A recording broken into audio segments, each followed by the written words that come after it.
I'm Brian, and today's story is Mike the Bike. Mike was a bike. No, let me rephrase that. Mike was the bike. Mike was the bike. He was the shiniest, spiffiest, and most importantly, at least to him, fastest bike on the block. All the other bikes on the block looked at Mike and were green with envy. Whenever one would challenge Mike to a race, Mike would always leave him in the dust. Yep, Mike the Bike was fast, and he reminded everyone of it every chance he got. Hey, remember that time I beat you in that race down by Parsons Creek? Boy, I sure put a whooping on you when we were racing across Old Man Annenberg's field last month. Man, you should have seen the look on your spokes when I blasted past you on that ride over Sparks Bridge the other day. If you haven't noticed it yet, Mike was kind of a jerk. But one fine summer day when the kids and their bikes were cruising around doing figure eights on the street, a new kid came rolling up to join them. And it wasn't just any kid, it was a girl. And she was riding a bike unlike anything anyone had ever seen. It was sparkly pink. The handlebars were in the shape of a huge V so that the girl's hands were shoulder width apart and at eye level instead of down like everyone else's.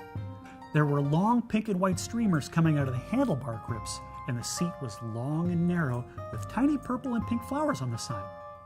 Down on the chain guard it said, Stingray, in swoopy purple letters.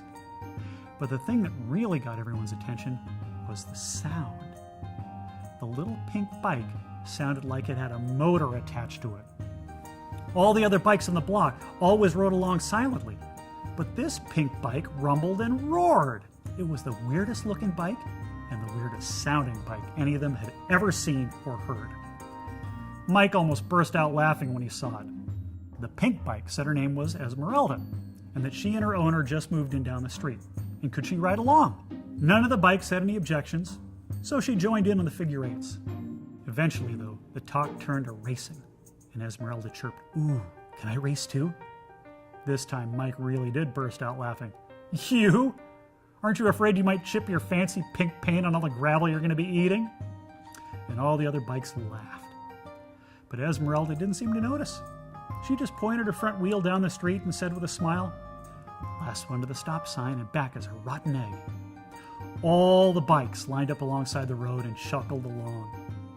Mike rolled up next to Esmeralda and said with a snort, "Ready anytime you are, Pinky." The other bikes counted down. 5, 4, 3, 2, 1. Go! And the strangest thing happened. Mike charged forward like he always did. He liked to jump out to an early lead and then coast at the end so he could really show off. But when he looked up, all he got was a face full of gravel as Esmeralda blasted off into the distance. This couldn't be happening. It was always Mike who was spraying the other bikes with gravel and racing off into the distance. He thought maybe his wheels were spinning in a puddle or something, but no, he was barreling forward just like he did in every other race. The difference this time was that the other bike was barreling forward faster than he was. He bore down, putting everything he had into it, moving faster than he'd ever ridden in his life. But it was no use. Before he'd even reached the stop sign to turn around, Esmeralda was flying past him on the way back, laughing like it was the most fun thing in the world. Laughing! By the time Mike had reached the finish line, Esmeralda had her kickstand out and everyone was gathered around her cheering. When Mike rolled up, Esmeralda said, "Thanks, Mike. Hey, that was fun. Let's do it again." But Mike just turned and rolled away, angry and embarrassed. The next day, Mike went out to the Flopwallow Woods so he could ride alone. There were plenty of twisty, turny trails through the trees that were great for riding. Mike was out in the woods alone. He couldn't bear to face any of the other bikes after his humiliation yesterday. He was just coming around a bend in the trail when he almost ran smack dab into Esmeralda, who was cruising along slowly. Mike slammed on his brakes. "Hey, watch where you're going. I almost ran you over." Esmeralda just smiled and said she was sorry. She said she'd just been out for a nice quiet ride and didn't hear Mike coming. She rolled up alongside him and said, "Can I join you for a ride?" Mike bumped her with his handlebars and said, "No, I want to ride by myself. Go away." And he raced off down the trail. After a moment, he glanced back and was surprised to see Esmeralda right behind him. He'd never even heard her riding up on him, which was odd because yesterday her bike sounded like a jet engine. He stopped and said, "What gives? Yesterday your bike was louder than an avalanche, and today it's quiet as a mouse." Esmeralda said, "Oh, you must be my cards." Mike looked puzzled, or at least as puzzled as a bike can look. "Cards? What are you talking about?" "My baseball cards." "I had them in my spokes," said Esmeralda. "I clip them onto the fender supports with wooden clothespins, and when my wheels turn, the cards slap against the spokes. It makes it sound like I've got a motor. I think it makes me go faster, don't you?" "Baseball cards? Seriously? Faster?" Esmeralda said, "Come on, I've got lots of cards. We can try them out on you as well." When they got back to the block, Mike put the cards in his spokes and rode around in circles to try them out.